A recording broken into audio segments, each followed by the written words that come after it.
Agora sim, estamos de volta após nossas questões técnicas, sempre acontece no mundo da tecnologia, mas voltamos, 9h07. Aguardamos agora nosso irmão Cadu Araújo bater um papo aqui conosco, ele que está chegando, atrasou um pouquinho, mas chegou, tudo dentro da normalidade. Iniciamos aqui mais um momento sobre espiritualidade em debate, onde vamos discutir a ideia de espiritualidade e xamanismo. Vamos aqui adicioná-lo, nosso irmão Cadu.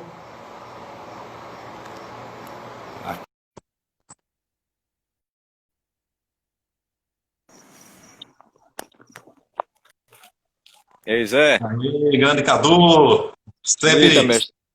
na tranquilidade, seja bem-vindo. Peço desculpa desde Desde já aí já pelo atraso. E aqui, agradecemos o carinho da sua presença aqui conosco, sua participação, valeu, valeu. Enquanto a rapaziada vai chegando aí, você pode ir se reposicionando aí, pode sentar, tranquilo. Zé. O mais importante aqui é a sua presença, são as suas reflexões na noite de hoje. Mais uma vez, bem-vindo, obrigado, Cadu. Estás aonde? Estás em Araquari? Rapaz, mestre, eu tava em casa, José, mas aí eu acabei. Faltou energia, cara. Aí eu acabei vindo aqui na praça aqui. Desculpa aí, Ah, tá meio escuro, mas tá tranquilo. então não poderia ser melhor, não. É o clima Isso, mais natural possível, de acordo com o que a gente precisa para o momento. verdade, verdade. Perfeito. Perfeito. Cadu que mora lá no distrito de Ponta do Mato, Isso. aqui em Seramirim, Rio Grande do Norte, Brasil. Cadu, conversamos agora há pouco com o Fernando Bem. Por Isso. lá, nós convidamos a turma que deve estar chegando aqui daqui a pouco, para bater um papo conosco, e espiritualidade e xamanismo. Isso. Então, enquanto a turma não chega, eu vou perguntando para você, a princípio, como é que está o doutorado, suas pesquisas aí de campo, como é que está aí Zé. suas ideias em movimento? Boa noite a todos aí que estão chegando. Zé, começando assim, o bate-papo da gente, primeiro eu queria saudar a você mesmo pela iniciativa que você teve de fazer esse processo aqui de convidar várias pessoas de várias religiões e espiritualidades, né? E aí o meu processo, Zé, como você me conhece, a gente tem amizade próxima, é, eu queria assim primeiramente dizer que a gente caminha por uma ciência que ela trabalha muito essa questão não só do processo científico, mas também pessoal, né? A gente sabe muito bem que eu estou num doutorado que ele alia esse pensamento científico, mas ao mesmo tempo as sabedorias tradicionais. Então, isso é um grande passo. Eu já vim vivenciando o xamanismo há algum tempo e hoje tenho o prazer de trabalhar ele na ciência, né? Trabalhar, conseguir encontrar autores e pessoas que trabalham o xamanismo de uma certa forma, num contexto mais geral, que associa a espiritualidade, a ciência e a arte. Então, a minha pesquisa ela traz essas três plataformas, vamos dizer assim, mas que isso se ultrapassa essa vivência acadêmica, né? Na verdade, é um caminho. Eu estou indo lá na ciência para poder pensar mais o xamanismo e conhecer outras vertentes, né? Como eu estudo a complexidade, a gente acaba tendo vários pontos de vista de ver o xamanismo, de ver nossa compreensão sobre o mundo, né? E eu acho que a pergunta aí pelo processo acadêmico é basicamente esse, sabe? Eu acabei encontrando várias pessoas, como Cecil Almeida, o próprio Edgar Morin, Elia Prigodini, vários autores nacionais, Daniel Munduruku, Davi Copenaua, Ailton Krenak.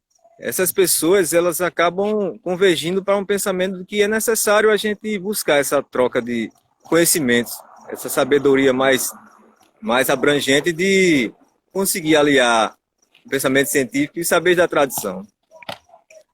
Acho que é bem Pô, por aí. bacana. Nesse momento aqui, já temos 80 pessoas, mais de Olha 80 aí. pessoas conosco aqui na live. Rapaziada aí também que acompanhou o nosso bate-papo agora há pouco com o Fernando Bem, sejam bem-vindos. Convidem os amigos, aquela pessoa que você ama, que você gosta, quer proporcionar para ela um momento de reflexão, de profundo saber, manda o convite aí no direct, porque aqui Cadu Araújo tem muito a ensinar para a gente essa noite. Abraçando aqui, Cadu, em especial a Dorinha, minha eterna professora. Minha Foi mãe. ela que me ajudou a sair da caverna da ignorância quando eu precisava, e eu devo a ela aí eu tenho essa grande gratidão com ela. Enfim, estamos aqui agora e eu agradeço imensamente a ela. A gratidão, como disse essa também, é a memória do coração. Eita, Cadu, mano. E aí?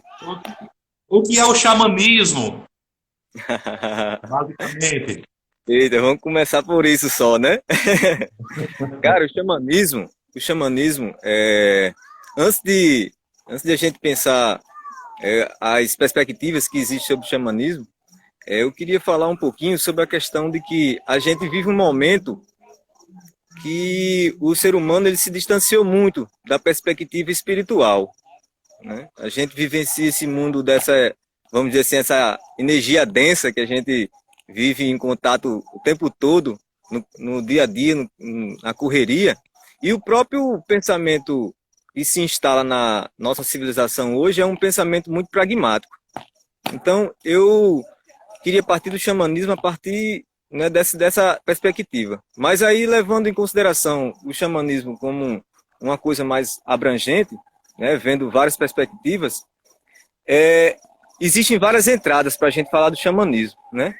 Se a gente for ver na perspectiva da historicidade religiosa, nós vamos ver que o xamanismo surgiu lá na fase neolítica do ser humano, das civilizações, né?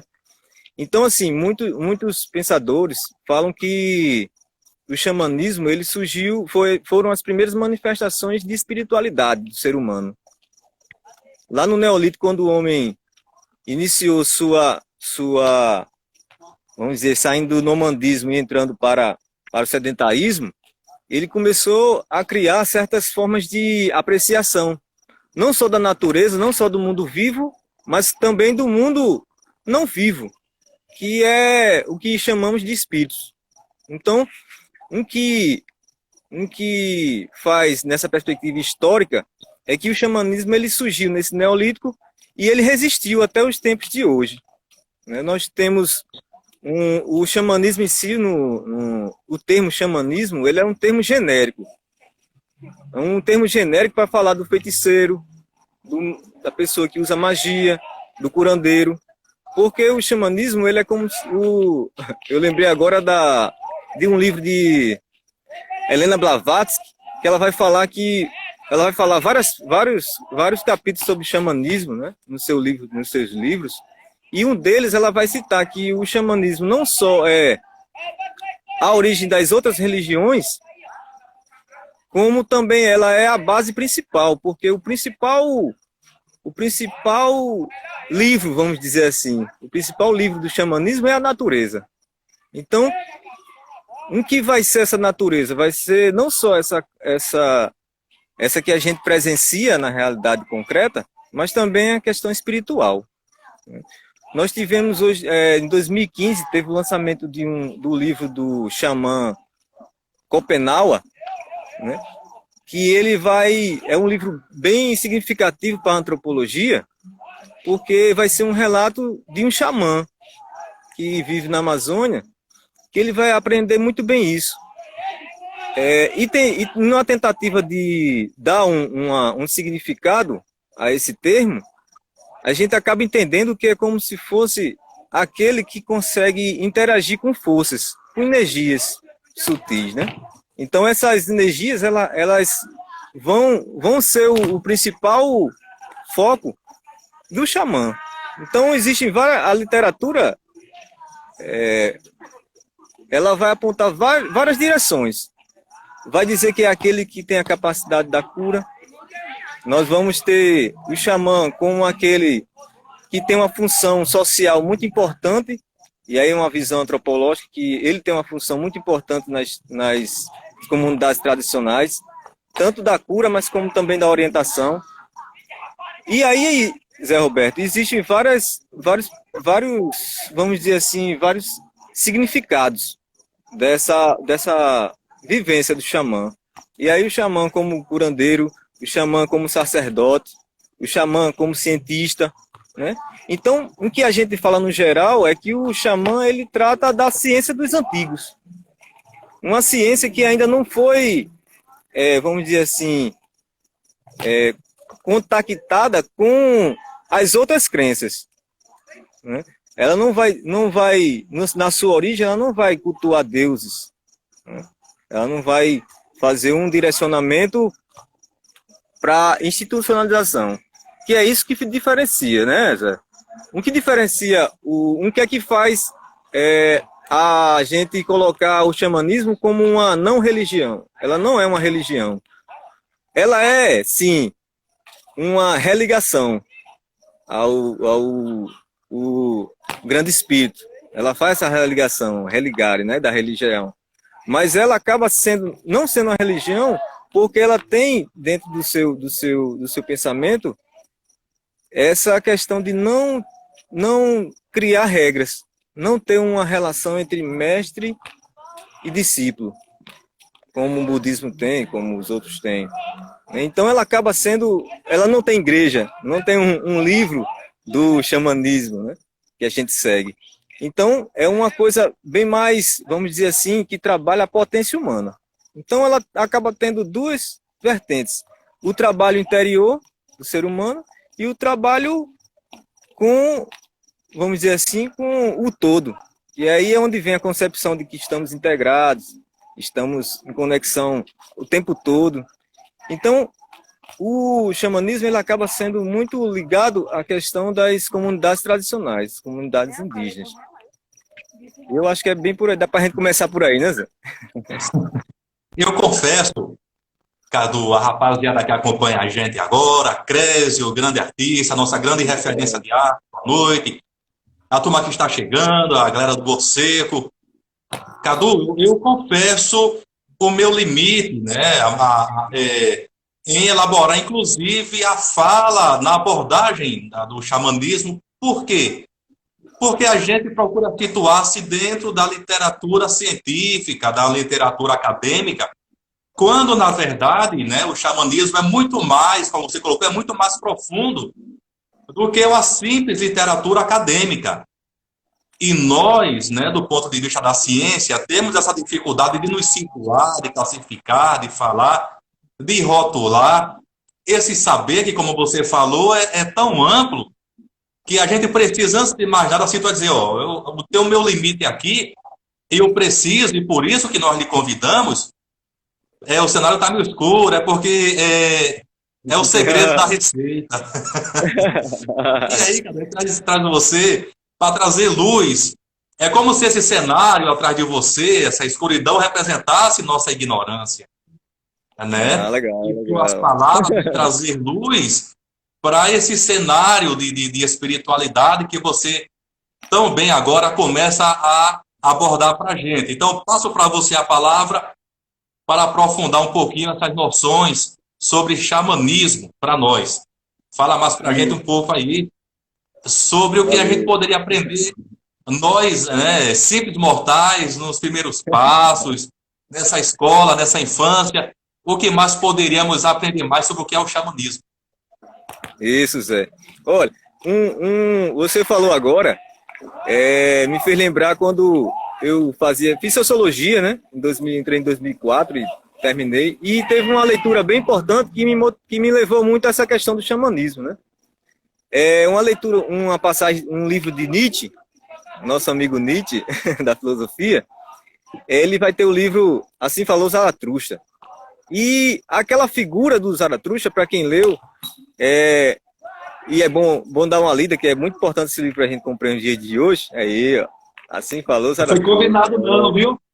A gente não combinou não, pois é. Não, Ó, interessante. Você tá afinado. Olha, mas eu lembrei dele porque o que acontece? A figura do Zaratustra é que ele sai da sua caverna e vai até o primeiro povoado que ele conhece para anunciar que a sociedade deve mudar, que ela está no caminho obscuro, vamos dizer assim. E eu creio muito, Zé, que é essa a condição que o xamanismo ele vem nos lembrar. Ele resistiu até hoje a várias coisas. Vamos dizer aí, eu trato assim, gosto de conversar, falar como se fosse um monstro de 3 cabeças, sabe? A primeira cabeça foi a colonização, né, que veio e devastou severamente não só o nosso povo, como também toda a sua cultura e sua espiritualidade. Então, a colonização ela foi muito cruel. Então, é a primeira cabeça desse monstro. O segundo, Zé, a segunda cabeça desse monstro é a ciência. A ciência, por muito tempo, aliada à religião, vamos dizer, a religião hegemônica dos séculos passados, ela também foi cruelmente devastadora de nossa espiritualidade, né? Nós temos aí a perseguição contra os pajés, nós tivemos lá na Europa a Inquisição das bruxas, né, queimando na fogueira, e isso é uma coisa que a gente sabe, percebe, mas às vezes não capta o que tem por trás daquilo ali. Então a gente sabe hoje que existe uma grande batalha, um grande conflito da imposição da forma como pensamos. Então existe uma forma de pensar pragmática, fisicista, matemática, que insiste que a gente pense cada vez mais de forma objetiva, concreta, que dispensa todo pensamento espiritual, todo pensamento que seja subjetivo, ele quer dispensar. Então a ciência foi a segunda cabeça desse monstro, né? Que chegou e devastou. E a terceira cabeça, Zé, desse monstro que quer destruir, né? Mas não destruiu a espiritualidade da América Latina como um todo, que eu quero dizer isso, né? Que é onde surge o xamanismo, e o xamanismo em vários pontos do mundo, é a mundialização. A mundialização, eu identifico assim como bem sintetizado nas palavras de Viveiro de Castro, né? Um grande antropólogo da antropologia filosófica, que ele vai dizer justamente que a mundialização é como se fosse um liquidificador que quer homogeneizar todo mundo. Então, esse liquidificador, cara, é uma devastação total às culturas, né? Porque quando se fala em xamanismo, nós estamos falando aí de quê? De uma espiritualidade, cara, que está espalhada em vários pontos do planeta. E em cada ponto desse, Zé Roberto, é uma forma diferente de se fazer, de se cultuar a natureza, de fazer os ritos, de fazer as práticas. Então, essa espiritualidade xamânica, essa arte xamânica, ela se aprofunda nessa perspectiva de que é uma outra forma de ver o mundo, é uma outra forma de sentir, de pensar a realidade, cara. Alguns pensadores, tem o antropólogo Carlos Castanheda, que ele vai falar de uma realidade incomum. Essa realidade incomum é justamente quando o xamanismo ele vai chamar a atenção de que não existe somente esse mundo concreto que a gente vive, cara. E a interação com esse mundo, essa viagem que o xamã faz para outros mundos, é justamente o que o xamã faz. Ele pratica, é como se fosse assim, um aprimoramento de suas capacidades espirituais, capacidades paranormais, coisas que o pensamento ocidental ele vai cortando, vai podando o ser humano. Então, quando se fala em xamanismo, ele sai da religião para falar da potência humana. Então, a potência humana, o sentimento estético, o processo de êxtase, o processo de evocação, o processo de receber espíritos, o trabalho de você manipular energias sutis, o trabalho de você visitar outra dimensão, é uma potência que todos nós temos, mas ela foi sendo podada ao longo dos tempos, né? Então, a gente trata o ser humano hoje, vamos dizer assim, totalmente urbanizado, totalmente vidrado nesse pensamento cartesiano, ele acaba se tornando uma pessoa distante desse mundo espiritual. E aí que tá.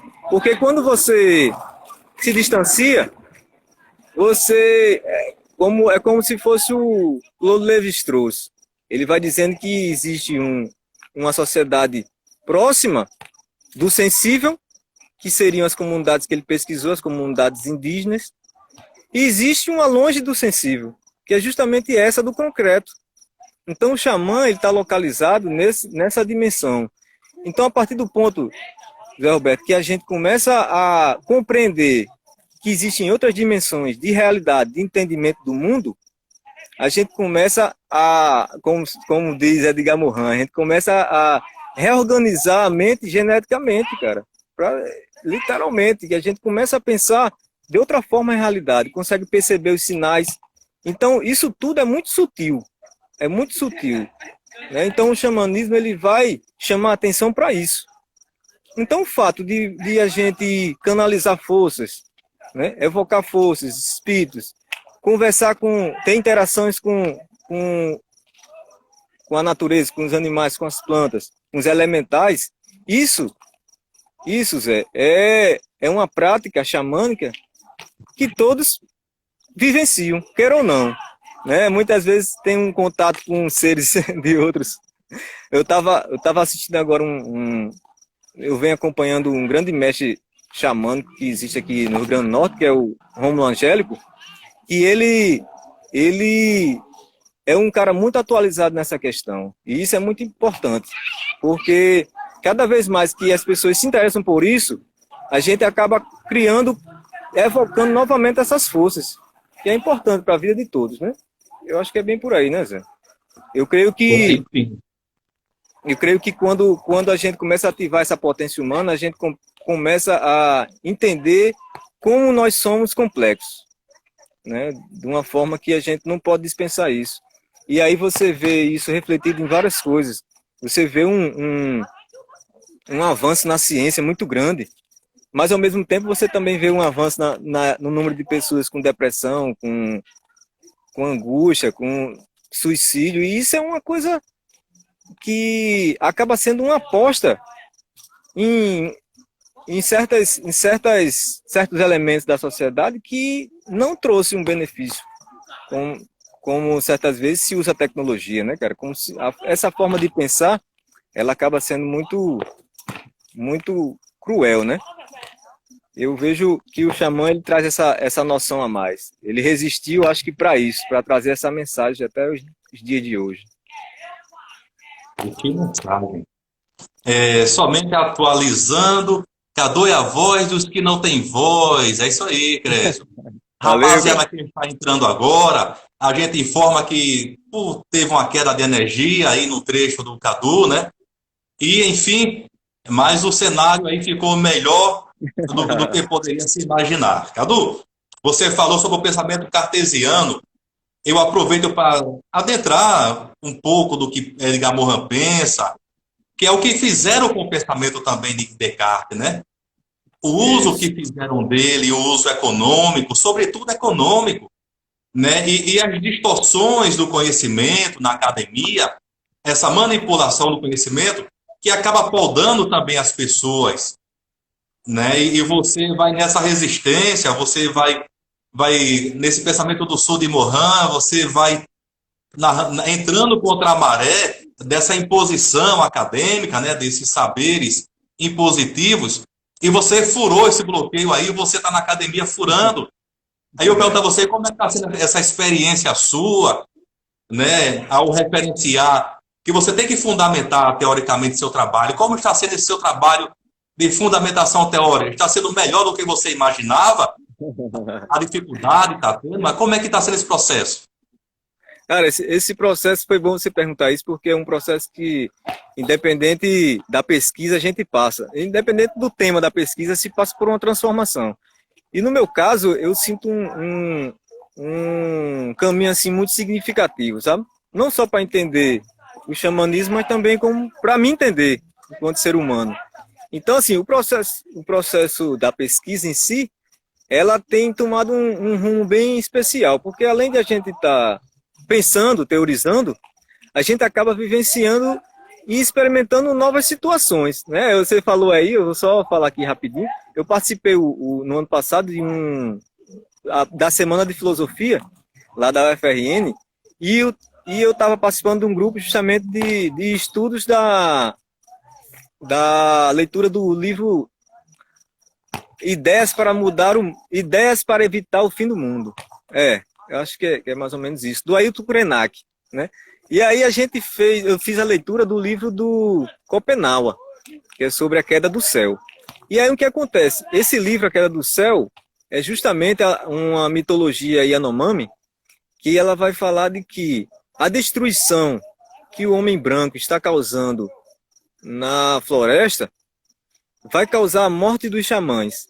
E a morte dos xamãs vai causar o fim do grande espírito que sustenta a terra. Então, a queda do céu é como se fosse a sustentação dela é feita pelos xamãs, né? E aí o Schopenhauer ele vai explicar isso de uma forma mitológica, dentro da sua compreensão de mundo, né? Dentro da sua cosmologia. E isso, quando eu apresentei esse livro, parecia, Zé, que... Falo Zé, mas... Essa apresentação desse livro, nessa palestra, foi incrível, porque parecia que eu estava falando de uma coisa extraterrestre, sabe? Parecia que era uma coisa assim de outro mundo, que o Schopenhauer estava falando. Pela forma que a gente compreende o mundo. A gente quer compreender muito dentro dessa racionalidade. Uma lógica que é muito impregnada de uma objetividade. Você tem que explicar, a gente tem que entender tudo. E isso é o que tem mais pesado na minha escrita. Por que eu vou dizer isso? Porque quando tem a leitura sobre o xamanismo, eu estou escrevendo sobre o estado xamânico de consciência. Porque para se entender certas coisas do xamanismo, você não pode compreender dentro do estado normal de consciência. E isso não parece uma coisa que é do outro mundo, ou uma coisa oculta, ou mística, como a ciência acusa, né? Porque tudo que é místico vai sendo excluído, né? Pela imposição de que tudo tem que ser provado, né? Então isso é uma imposição muito grande da academia, eu sinto muito isso, de que eles querem que você prove, eles querem que você analise, esgace, né? Quer que você desseque aquela informação, e isso não existe. Isso não existe nos saberes da tradição, porque não se trata de questão de segredos. Tem essa parte também de segredos que é por isso que a tradição é toda oral, né? A tradição do xamanismo, ela não tem livros sobre o xamanismo. Existem vários livros falando dela, mas livros que indicam você fazer certas coisas, certas terapias, elas são muito, vamos dizer assim, generalistas, né? Então, para você falar de um aspecto do xamanismo, ele vai acabar sendo sempre uma tentativa. Vai ser sempre uma tentativa, mas nunca vai se chegar ao que é, de fato, aquela manifestação, aquela força, aquela energia. Então, o que acontece, Zé? Quando entra nesse processo, a ciência ela acaba abrindo a própria, vamos dizer assim, a própria carcaça para dizer assim, por que a gente não aceita? Por que a ciência não pode aceitar uma produção de grande valor, que é a de Helena Blavatsky, um exemplo, que é considerado um ocultista da teosofia? Por que não se pode... por que a ciência não aceita os conhecimentos místicos de um xamã, de um curandeiro, de um catimbozeiro? É uma coisa muito, muito cruel, mas ao mesmo tempo, como você falou, tem um bocado de gente aí enfrentando essa realidade, né? Então a ciência, eu vejo que ela começa a se abrir. O grupo que eu estou de complexidade, ela acaba sendo essa abertura. Ele é um ponto, é uma ilha de resistência, literalmente, porque são pessoas que não abrem mão dessa discussão. O próprio Edgar Morin escreveu vários livros aí, tempos atrás, falando da astrologia. Ele lançou um livro agora em 2017, chamado Sobre a Estética, que ele vai falar dessa inspiração xamânica. Ele vai até falar de um neologismo do xamanizar. Então ele vai dizer que pessoas como um exemplo, como Victor Hugo, um escritor como Victor Hugo, ele xamanizou, no sentido de que a sua obra ela provocou um despertar em certas pessoas. Então, essa questão de provocar, né, a gente tem também aí o Anthony Artaud. Aí você vai ver como o teatro dele, ele foi lá no México, teve experiências com xamãs, fez uso aí, grande Anthony Artaud, se encontrou com xamãs, foi lá, experimentou o peyote e voltou com seu teatro tão incrível que realmente é uma forma de xamanizar, porque ele provocava a plateia, ele fazia com que as pessoas se transformassem. Então, levar isso aí cientificamente é muito, muito significativo. A gente vê o caso do próprio Carlos Castanheda, que ele, por muito tempo, não foi aceito na antropologia, porque não era uma coisa que, quando ele teve contato com Dom Juan, as histórias deles, as pessoas tratavam como um romance. E não era um romance, eram experiências xamânicas que ele estava tendo. Só que era tão inconcebível no pensamento racional que acabava sendo excluído, né? E aí a gente vai ver uma literatura muito enorme. A gente vai ver hoje em dia a gente vai ver hoje a psicologia transpessoal. Desculpa aí, passou um avião aqui. A gente vai ver hoje, Zé Roberto, a psicologia transpessoal, né, Stanislas Grof, que ele vai falar muito sobre isso aí. Ele vai utilizar o tambor xamânico, cantos xamânicos, né?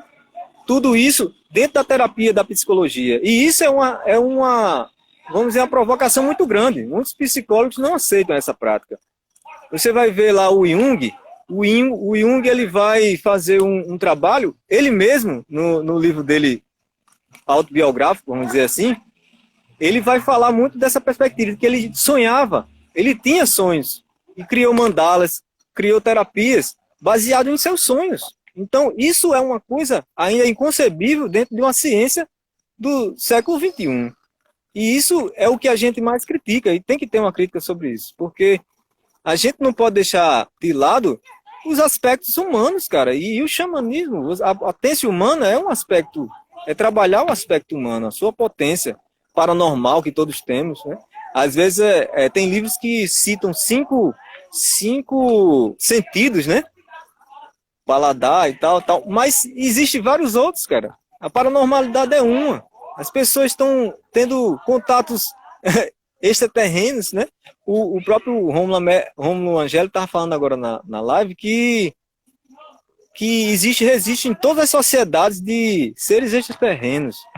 E isso é uma realidade, cara, que tem que ser estudado, né? E aí a gente vem daquela base de que eram deuses astronautas, né? Que tem um documentário, tem um livro. A gente tem a física quântica. E tudo isso, cara, é como se fosse a ciência quer tratar como um assunto à parte. Uma coisa que, isso aí é ocultismo, isso aí é misticismo. E daí? É humano. A ciência é o quê? A ciência é humana, cara. Todas as ciências são humanas. Então, é uma crítica que se faz, e dentro da perspectiva que eu tô, Zé Roberto, da pesquisa, o Edgar Morin, ele teve um gesto muito solidário ao criar o pensamento do Sul, né? Que é onde se encontra a minha pesquisa, vai afunilando para essa parte, porque o pensamento do Sul é justamente a gente resgatar, a gente ampliar a compreensão das reservas antropológicas de pensamento, reservas de vida, reservas de humanismo, que é o que a gente precisa, né? Então, trabalhar quais são o que é que o xamã poderia contribuir para o século XXI?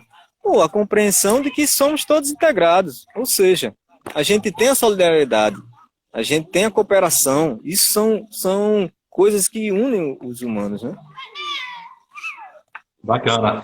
E, Cadu, a gente acompanhando o avanço da ciência, a gente vê, por exemplo, se falando que o planeta Terra é apenas uma poeira cósmica, que existe outras tantas galáxias, outros tantos sistemas solares, outros tantos universos. E aí eu volto para a questão tão colocada pelo Eduardo Marinho, de que a nossa arrogância, Cadu, a nossa prepotência é impressionante, como é muito maior do que o que nós conhecemos. Né? A gente começa a ler um livro, tem uma formação acadêmica, e de repente o nosso ego, essa nossa prepotência já se torna maior do que todo o conhecimento nosso. E essa prepotência de quer impor aos outros a nossa maneira de pensar, essa lógica que a gente quer o tempo todo impor.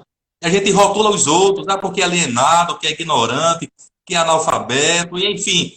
E a gente se enquadra no pensamento que torna nós, muitas vezes, mais medíocres. E a gente não se dá conta, porque a gente quer ganhar dinheiro. A gente faz um jogo do mercado, a gente faz o jogo do sistema, e na verdade a vida passa, a gente perde o sentido da vida, né? E entra no vazio existencial e vira refém de médicos, sobretudo os psiquiatras, vira refém de remédio da indústria farmacêutica, e você traz um outro olhar, você está indo contra essa lógica nociva que aprisiona a mente das pessoas. E eu lhe parabenizo, né? A turma aqui vai dando aqui o feedback aqui. Feedback não, o cara não gostaria disso, vai dando, né, o retorno aqui conosco. E eu lhe parabenizo por você ir contra essa lógica tão perversa, às vezes, da razão, cara. Exato.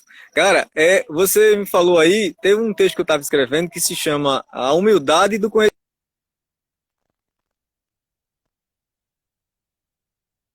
Deu uma travada aqui o vídeo do Cadu, mas faz parte, estamos retornando.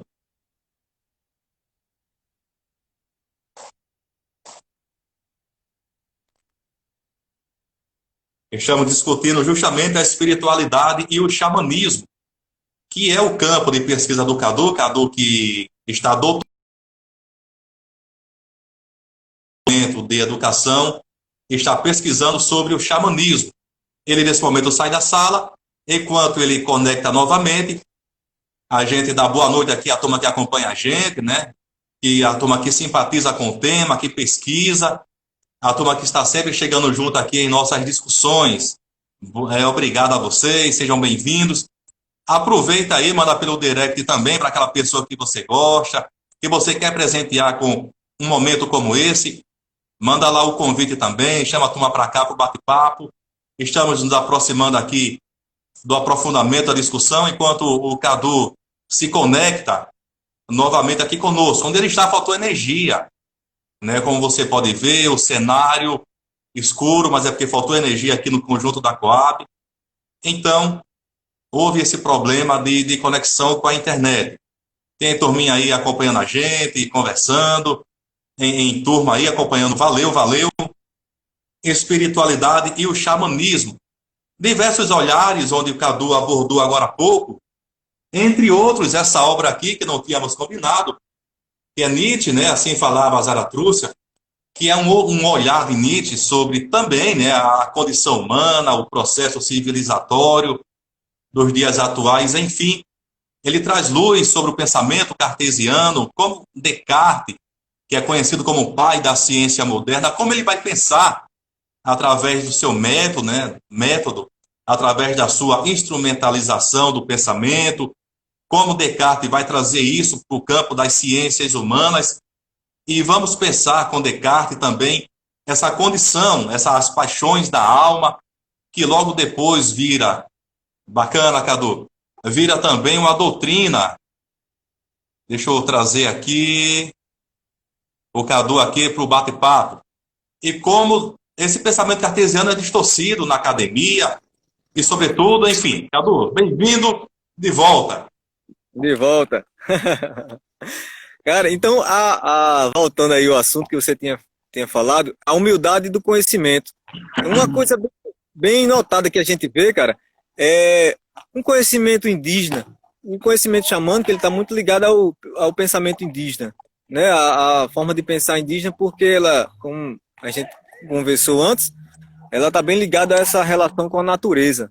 seres, né, metafísica, e aí vários elementais e várias coisas aí elementos que a gente engloba no mundo xamânico. Mas aí, falando dessa humildade do conhecimento, Zé, a gente vê teorias, pessoas defendendo suas ideias, e isso acaba sendo o que a ciência vai chamar de paradigma, né? Os paradigmas, eles vão sendo criados e eles acabam se esfacelando pela própria questão da realidade que vai adensando, vamos dizer assim, a cultura, né? Vai aumentando.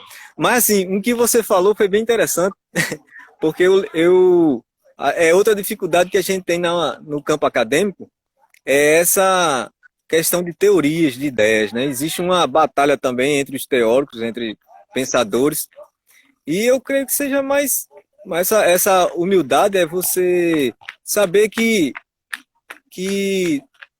o que a natureza já disse é tudo que a gente está tentando repetir, né?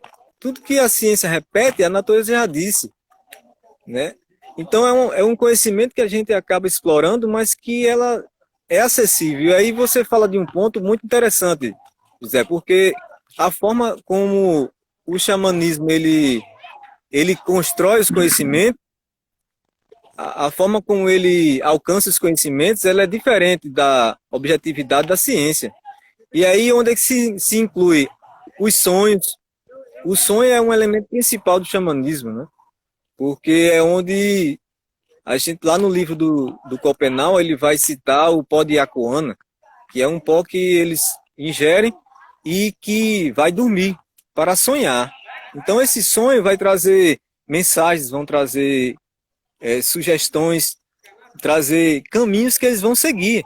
Então é uma forma que hoje é inconcebível, né? Ser guiado por sonhos, mas é uma prática humana, né? Aí o Siddhartha Ribeiro está aí para falar que o sonho ele esteve presente em todas as civilizações, em todas as ciências, vamos dizer assim, dos antigos e a moderna, né? Então a gente fala da ciência, mas ela surgiu há menos de menos de 2000 anos, cara. A gente tinha filosofia e a ciência veio depois. Então, é um conhecimento muito novo, um conhecimento que ainda está na concretude das coisas. Então, a complexidade ela vai ampliando para a gente chegar nessa dimensão. O próprio Edgar Morin, no primeiro livro do Método, ele tem um texto bem curto, mas que é muito interessante, que ele vai falar do espírito do vale. Esse espírito do vale ele colhe lá do pensamento do budismo, né? Que é a metáfora do vale, onde os conhecimentos são os rios que vai compondo esse grande vale, esse grande rio, para desembocar no oceano da sabedoria. Mas aí tem várias questões pertinentes nesse campo. A gente hoje, na sociedade moderna, tem o quê? A questão do enciclopedismo, né? As pessoas têm que saber de tudo. As pessoas querem saber de tudo, querem encher a cabeça, como ele fala, né? Não adianta a cabeça cheia, né? A gente tem que processar isso aí, cara. E é uma avalanche aí de informações que às vezes não se constrói o conhecimento.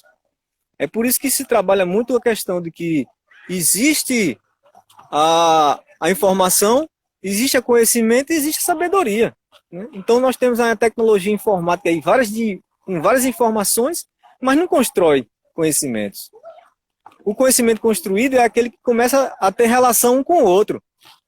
E a sabedoria, ela vai ser aquilo que fica. E é essa sabedoria que o xamã, ele trabalha, né? O pajé trabalha essa sabedoria, uma sabedoria que manteve um povo coeso, unido, solidário, né? E aí a própria questão, o próprio conceito de comunidade, de viver em comunhão, vem dessa vivência, né? Você vê a comunhão não só entre as pessoas, mas a comunhão de sabedoria. Essa sabedoria que as pessoas têm que começar a compreender que ela pode mudar nosso modo de pensar. E é isso que o xamanismo traz, né? Isso. E para você ter uma ideia, Cadu, de como esse seu tema ele é tão universal e tão pertinente, que nós temos aqui acompanhando desde agora há pouco com o Fernando Ben. Fernando Ben, ele tem, né, alguns centros de estudos na França, em Portugal, também na Espanha, e outros que estão se formando em outros países. E também temos pessoas aqui acompanhando nossa live, que estavam lá conosco, vieram para cá também, continuaram. Rapaziada interagindo com a gente, sejam bem-vindos. E esse tema, Cadu, é impressionante como ele é tão universal. Essa É, aldeia, essa aldeia, esse seu campo de pesquisa, Ceará Mirim, a gente consegue, você está fazendo isso, transpor isso para o universal e trazendo o universal para o local.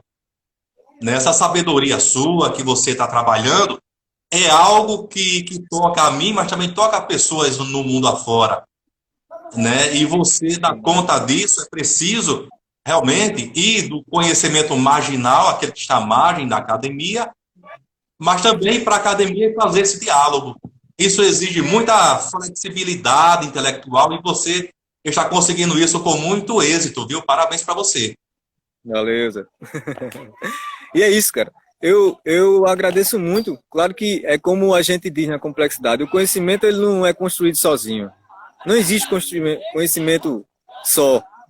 Né? Tudo que, apesar do cara criar uma teoria, mas aquela teoria já veio de outra constelação de pensamentos e você vai construindo. E aí, nessa discussão, Zé, é importante outro item que a gente discute, que é justamente o sábio. Quem seria o sábio? Quem realmente é o intelectual? Será que é só o da academia? Será que o xamã não seria um intelectual? Será que o Manuel Biratã, um dos grandes xamãs aqui do Rio Grande do Norte, não é um intelectual? Então a academia ela resiste de todas as formas. E isso é uma provocação para ela. Essa provocação no sentido de que a gente não quer separação, pelo contrário. O discurso é para que a gente promova uma verdadeira aliança. Tem um livro do Marcos Terena e Edgar Morin que eles convergem com o pensamento de que é necessário pensar junto, cara. Vou dar um exemplo aqui bem prático para esse momento que a gente está vivendo hoje do coronavírus, né, dessa pandemia.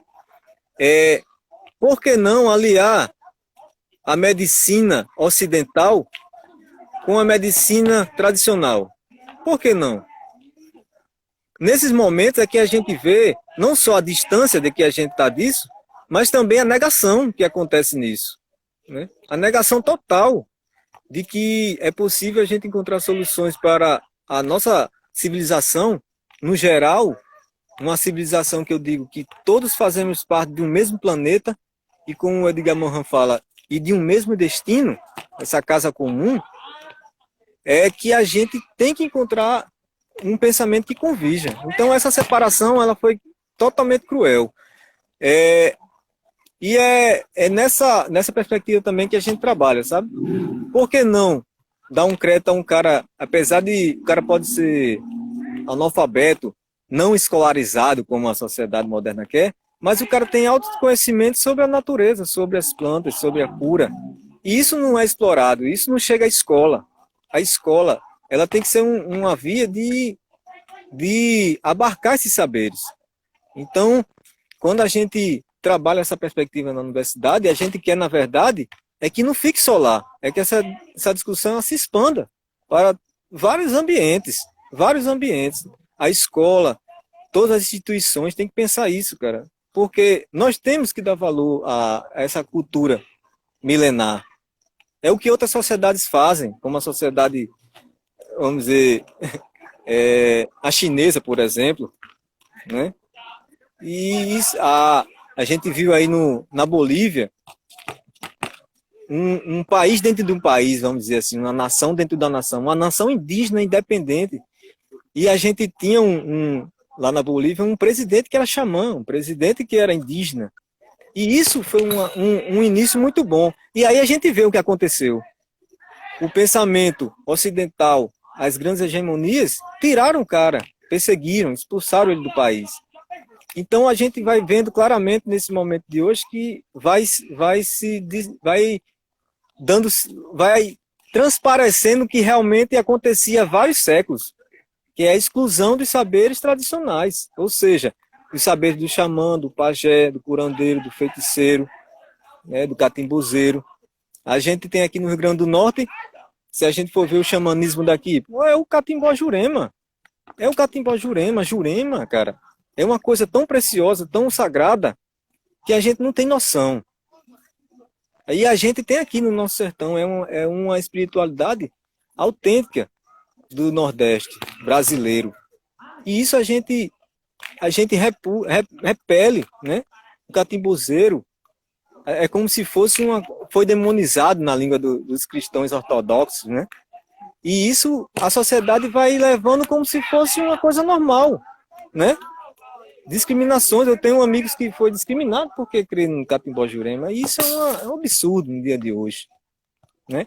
Então, isso tudo recai também na universidade, porque a universidade ela tem esse dever de dizer que todo conhecimento ele é para ser difundido, ampliado. Então, não é só o conhecimento construído por dentro das academias, né? Talvez esse seja o problema de ela nunca, muita gente dizer que ela não se abre para a sociedade. Porque se ela se abrir, ela vai dar de cara com um raizeiro, com a benzedeira, vai dar de cara com um pajé, vai dar de cara com um xamã. E é isso que às vezes eles querem negar, eles não querem, né? Então a gente tá já que eles não querem vir, a gente tá indo para lá, né? Como a gente vê hoje aí a antropologia, vagas destinadas para indígenas, quilombolas, e isso é uma coisa incrível, né? E falta muito ainda, falta muito, muito, muito ainda. Mas já é um grande passo, né, Zé? Grande, grande passo. E, Cadu, nesse grande passo, como o xamanismo hoje, qual o cenário dele a nível de mundo, a nível de Brasil, a nível de Rio Grande do Norte, a nível de Serra-Mirim, enfim. E antes de você responder, um abraço aqui o grande artista Acrésio Torres, deixou seu recado aqui. Também o João de Castro, também, abraço ao grande João, a rapaziada aqui que vai passando. E vai sendo tocado aí por suas palavras aí, a reação aqui são sempre as melhores. E aí eu retomo a pergunta, como está essa configuração desses saberes, digamos assim, a nível de Brasil, a nível de RN, a nível de Ceará-Mirim? É importante, Zé, essa pergunta, porque é o seguinte, apesar de a gente falar o termo xamanismo, mas dentro do xamanismo existem várias, não é ramificações, mas identificações, vamos dizer assim. Porque aí você tem o xamanismo arcaico, que é esse lá que preserva, que resgata as práticas antigas. Ou seja, um exemplo, a astrologia antiga, que só trabalha o sol, as estrelas, a lua, né? A gente vai ter o trabalho com os elementais, com as pedras encantadas, né? As próprias plantas de poder, os animais de poder. E isso se torna um xamanismo arcaico, né? E aí, arcaico no sentido de arquê, né? De antigo, primitivo, né? E aí, a gente vai ter hoje mais difundido o xamanismo universal. É o xamanismo universal que trabalha várias vertentes, aí vai entrar outras práticas, como alinhamento de chakras, né?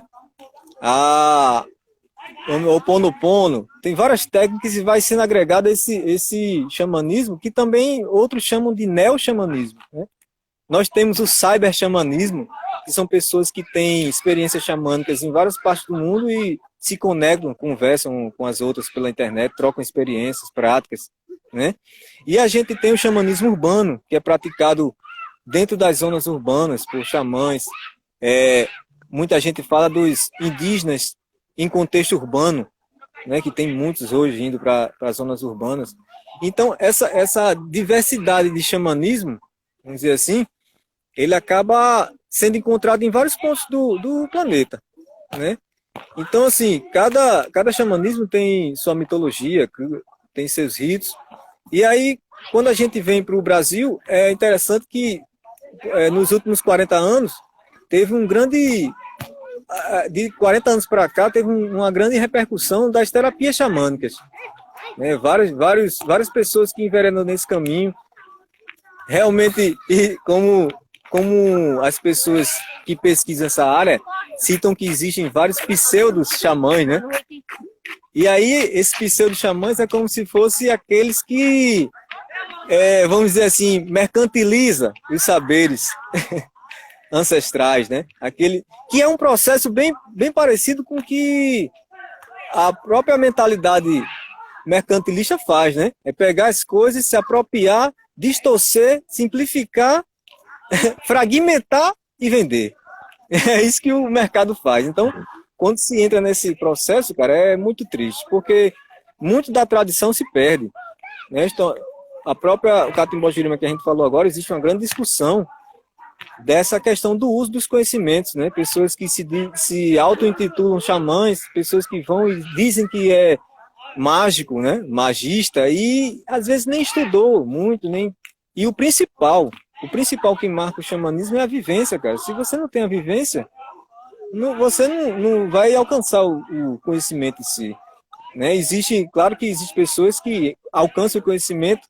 Existe até um mestre Carlos, né, no Catimbó, que acordou e tinha absorvido conhecimento, mas essa questão do xamanismo universal, ele foi se expandindo muito. E no Brasil, 30 anos para cá, foi aumentando o número de pessoas. Tem pessoas muito sérias no Brasil, né? Vou citar o Léo Artese. Léo Artese é um dos grandes xamãs brasileiros, né? Hoje ele está no país todo, no mundo todo, fazendo práticas xamânicas, e é muito conhecido pela sua ética, né? Existe toda uma ética dentro do xamanismo. E aí, quando você vai se aproximando no Nordeste, a gente vai ter aí várias nações indígenas que ainda praticam seus rituais de forma bem tradicional, bem arcaica, lá mantendo a mesma, vamos dizer, mesmo substrato, né? A mesma essência naquele sentido espiritual. E a gente vai ter aqui no Rio Grande do Norte também. A gente às vezes acha que o xamanismo, por essa palavra, né, que foi dita por um antropólogo, mas que se refere ao curandeiro, ao feiticeiro, a raizeiro, a gente encontra aqui no Rio Grande do Norte, né? Nós temos o Manuel Biratã, nós temos aqui o Amauri, temos vários, o Romo Angélico, tem vários aí, tem culturas de outras nações indígenas aqui no Rio Grande do Norte, temos o Ianauá, nós temos o pessoal do Funiô, e isso é uma coisa incrível, porque a gente acaba achando que essa cultura se perdeu, né, Zé? Porque é uma prática antiga. Não, ela surgiu lá, mas ainda resiste, né? E aí é o que se torna curioso o xamanismo, é você pesquisar, saber que essa arte xamânica existe, né? Que pode mudar vidas, né, Zé? Pode mudar muita vida e já mudou a prática, né? E aí o xamanismo ele sempre está associado, as pessoas associam muito ao uso de plantas de poder. E esse uso de plantas de poder é uma das partes, uma das dimensões da vivência xamânica, né? E eu acho que por aí. Cara, você citou tão bem aí o Carl Jung, né? E Carl Jung sempre recorria aos mitos para explicar muitas coisas, os fatos, né? O mito para ele era tudo, para explicar a consciência coletiva, né? Os arquétipos do inconsciente coletivo. E um dos mitos que eu recorro nesse momento são os irmãos ou primos, de acordo com a fonte, do tempo, Cronos, Kairos é aquele tempo desgovernado, é o tempo que não está preso a nada. Cronos, que é o tempo do relógio, é esse o tempo que chegou para nós, é o tempo de Cronos, que infelizmente, por hora, vence. Estamos chegando aqui no final da nossa live, instantes finais, que pena. E aí, eu me parabenizo, lhe agradeço aqui imensamente, gratidão a você por ter participado. Impressionante, mas a hora chegou. E aí eu quero deixar para você as considerações finais, a rapaziada aqui que está aqui interagindo conosco, obrigado a cada um de vocês. Gratidão, Cadu. Você, mais uma vez, gratidão para você e deixo para você um espaço aí para as suas considerações finais. Valeu. Obrigado, Zé Roberto, meu irmão, pelo espaço. Eu sabia que essa conversa dá para a gente falar muita coisa. E a gente pode depois ampliar isso aí. Quem quiser ampliar também, a gente pode conversar. E aquela questão, cara, você citou aí o fundo escuro aqui, E realmente é o que, 10 segundos. é o que a gente trabalha aí. Tamo junto. Espero que todos tenham curiosidade de conhecer aí. Valeu, Zé. Abraço a todos. Abraço a todos de coração.